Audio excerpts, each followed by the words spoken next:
Hello and welcome to Red Devils United.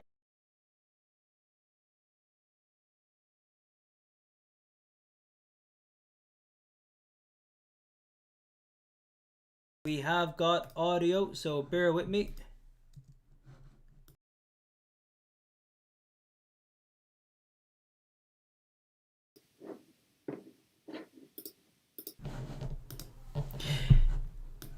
Hello, welcome to Red Devils United. It is 9-0, 9-0, 9-0. Oh my god. Boom. Boom. 9-0. Unbelievable match. Guys, welcome. Please like, subscribe, share with at least 9 friends because it was 9-0. Unbelievable game of football. Okay, so let's just we settle down and we will have a little quick look at the players that we had, and we can talk about the team that was put out. But let's not get ahead of ourselves. Okay, this game, the result, the scoreline, the outcome, all of it, well, nearly all of it was decided in the first 2.5 minutes when the young lad went in on McTominay, and I have to say, God knows what he's doing. I mean, quite literally, the ball is bouncing, he's late, his studs are showing, and it was over knee height. You look at the stud marks on McTominay's leg, they're over his knee on the inside of his thigh. It's just everything about that challenge is just the most ridiculous thing I think I've ever seen. Literally, everything about it was absolutely shocking. And I have to say, after watching the Man United game, the Arsenal game, and saw 2 red cards and a 2-1 win for Wolves, fantastic. And then I just thought, that's, you won't be looking at the very next game. We have 2 red cards for the opposition, and obviously go on to win 9-0, 9-0, 9-0, sorry. But, it's just, what's he even thinking? It was literally one of the worst challenges I've ever seen. First of all, Southampton have a depleted squad, so even if they don't get beaten 9-0, even if they don't lose the match, this guy, because of his decision, is making his entire depleted team, the 11, the 10 on the pitch now, they have to spend 88 to 90, well, basically 90 odd minutes running around chasing 11 men. Well, 9 men outfield chasing 10 men. I mean, and that's, and then later on you have the other sending off. But, it's just ridiculous decision making has cost his team, obviously the 3 points. Obviously, spectacular loss of goal difference. Before this game, we were 9 goals behind Liverpool on goal difference. Now we're level. But from Southampton's point of view, they've just lost 9 goals. I mean, that could be detrimental. Now, I mean, they're only in the bottom half of the table. They're not pushing for top 4. They're probably not really that close to relegation to be worried. But, they've got to be thinking about things like that. And he's made his team, he's made all the players out there spend 91 minutes running around chasing shadows, which is going to do nothing. Absolutely nothing for their legs. Because they've all got to get up and play again at the weekend. So they're going to need, Wednesday's a rest day for this lot. Thursday would nearly need to be somewhat of a rest day. But all of a sudden then you're 1 day before your next kickoff. Just, it's crazy, crazy decision. Absolutely nuts. That said, United then went and punished them. I mean, you look at it again from Southampton's point of view, right, you're down to 10 men. You could play like Sheffield United did against United. You could sit them all behind the ball. 5-man defence, 4 men in midfield. Forget the strikers. Just try ride the match out. But the amount of space that Rashford and Shaw were getting on the left, and Aaron Wan-Bissaka was getting on the right, and I know United are shifting the ball left and right, and they're making the players run, and they're creating that space, which is great. And it was nice to see United's forwards, other than Cavani, actually running to try and make space. But Southampton just gave our fullbacks and the front 2 on the wide position so much space, which is weird. Some of the goals came from, Bruno Fernandes got a good cross in, Rashford got a goal from the ball being cut back, Lovely header by Cavani with Shaw crossing it in. I think like Aaron Wan-Bissaka scored from a cross in. Rashford got a cross in that was deflected in. I mean, they left so much space. I mean, the commentators were saying it throughout the game. Normally, when you play against 10 men, it can be difficult. Don't get me wrong, I'd love to play against 10 men every bleeding week. I'm not saying that. But it can be difficult, especially at 0-0 to break it down. And obviously, we had an awful lot of time to break it down. But they didn't even make us try. You know? The second half then, great strike from McTominay. Super goal. He keeps it down brilliantly. The ball coming at you like that, to keep it down so well, really nice. And this was, United made a lot of changes. Fred stayed on the pitch, but he brought Shaw off. I can only imagine either a slight knock or he's saving him for Everton, because he is playing so well for us. So Fred comes in at fullback, probably a strange decision. Martial comes on. Van der Beek came on. For me, Van der Beek didn't do anything when he came on. He had a whole half against 10 men, and it was like he couldn't find space. You're playing against 10 men and he couldn't find space. He kept playing up front. Like, he was literally sitting for a lot of the... I was trying to watch him to see what he was doing, and he was basically sitting on Martial's lip. Like, he was just sitting on him, right in front of him. And a lot of the time, he seemed to be actually getting in other players' way. As I saw him run in front of Bruno and then realised what he'd done, so he stepped out of the way. Martial got the ball in the striking position, and Van der Beek is again in his way. There was a moment where Martial was standing on the 18-yard line, and then Van der Beek was literally on his toes. And I think he realised that, and again he kind of tried to get out of his way. It was like he didn't know where to play, which can only be his fault. When you're playing against 10 men, like, he couldn't find space. I don't understand it. Just drop deeper. Get off the front three line and just drop deeper and collect the ball and deliver a few easy passes, a few 1-2s, play your way into the game and get a feeling for it. But he didn't, and the first thing he did was give away a free kick and get himself booked.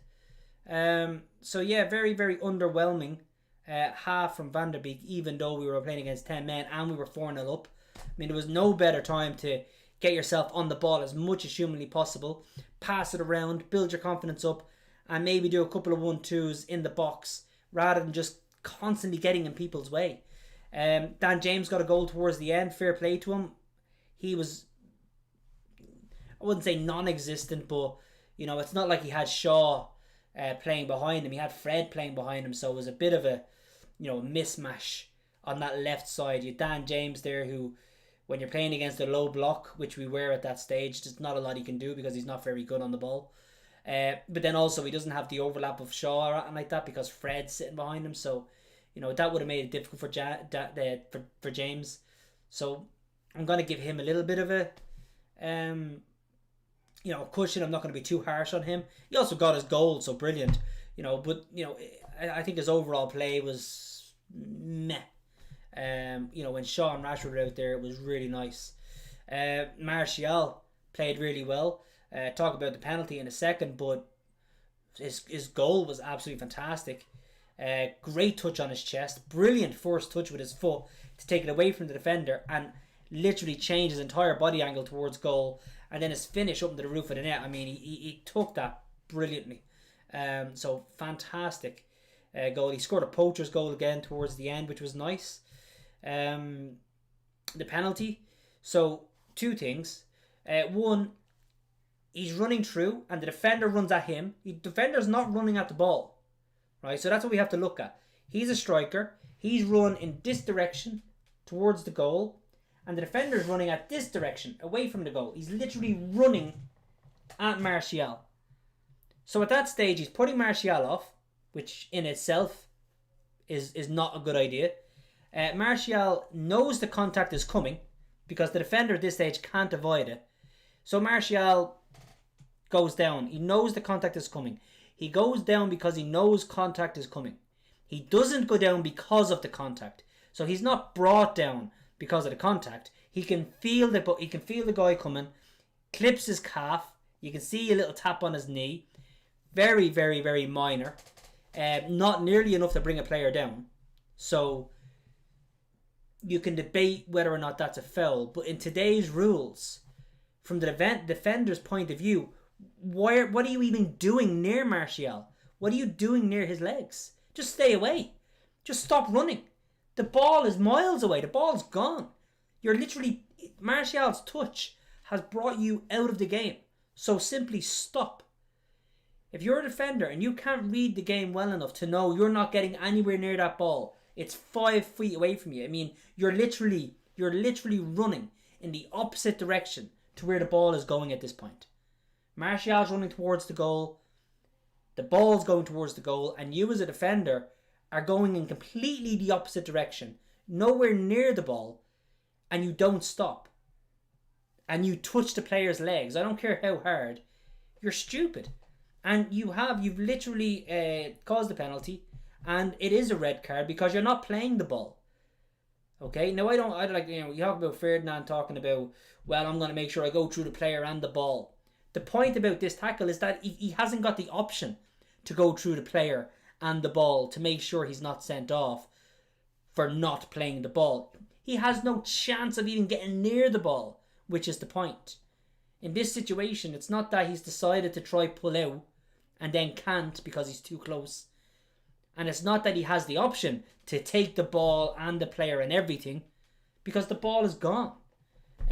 So the only thing the defender can and should do is let Martial run through and score. You know, why are you even there? So, defender's fault. Martial, can he stay on his feet? Probably. If he does he score? Probably. We'll never know. And I would always prefer a player, when they can stay on their feet, to stay on their feet. But from Martial's point of view, he sees the player running. He sees the player completely ignoring where the ball is going. And then he says, fuck this, I'm going to go down. And you know, you can't blame anybody other than the defender, who is a moron.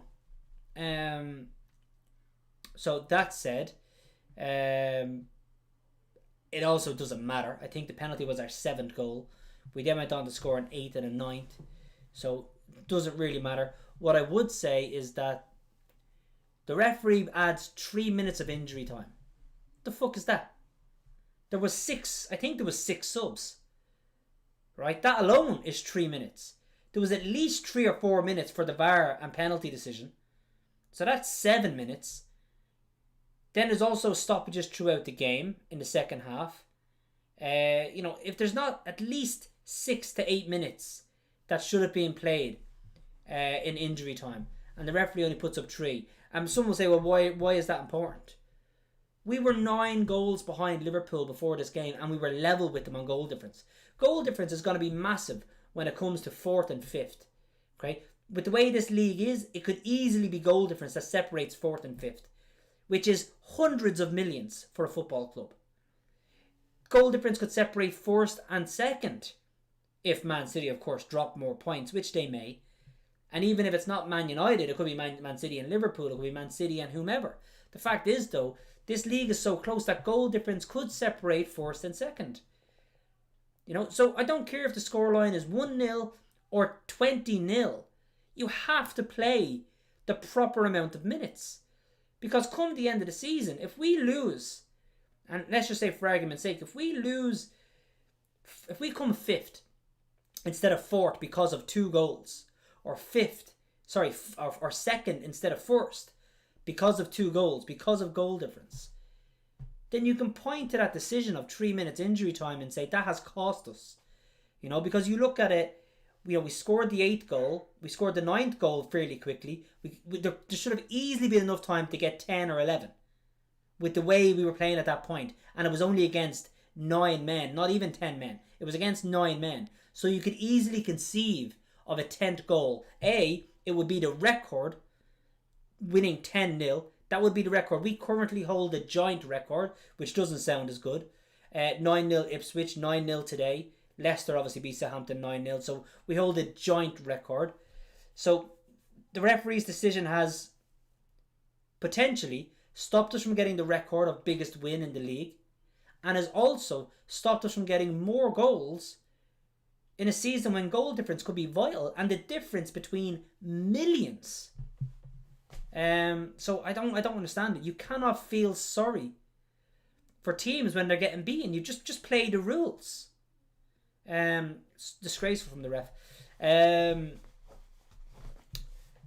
Very, very marginal offside for Southampton's goal. I mean, offside is offside. My opinion on that is it doesn't matter if it's this much offside or if it's this much offside. It's offside. What I would like to see is a rule change that goes in the favour of strikers, that says if any part of your body is onside, then you're onside. Because that would be very easy for the defender to keep his feet onside and make that run. And that would give him, you know, a little bit of an advantage, and it would give the defenders a little bit more to think about within their game. So I would like the rule to be changed, that if any part of your striker's body is onside, then you're onside, rather than if any part of it is offside, you're offside. So don't think they'll ever do that. I think Graham Souness was the first person to ask for that rule, and I think it's an exceptional idea. I think that's the rule that should be played, because it is in the striker's advantage.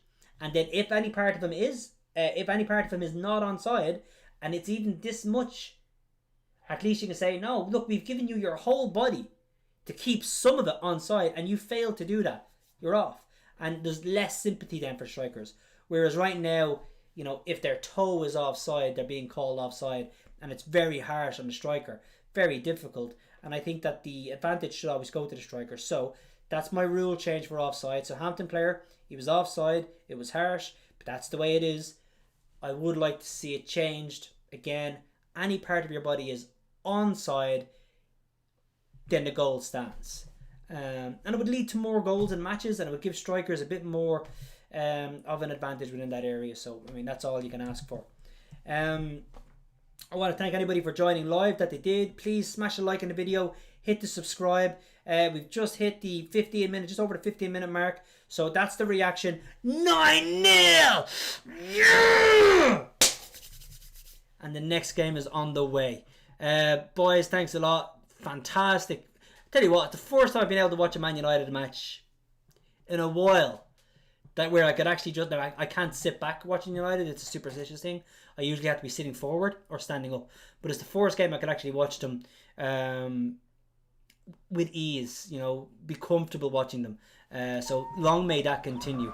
Guys, thanks again for watching. Really appreciate it. Have a great evening tonight. Enjoy the win, and we will see you again at the weekend. Glory, glory, Man United, as the Reds go marching on. Welcome to Old Trafford. It's the better of our dreams, the power and the glory of the Shepherd End will sing. The Busby boys will take the pitch to marching at their feet as the Reds go marching on. Glory, glory, Man United. Glory, glory, Man United. Glory, glory, Man United. As the Reds go marching on. This shirt belongs to you. Always has, always will. Chevrolet, proud supporter of Manchester United.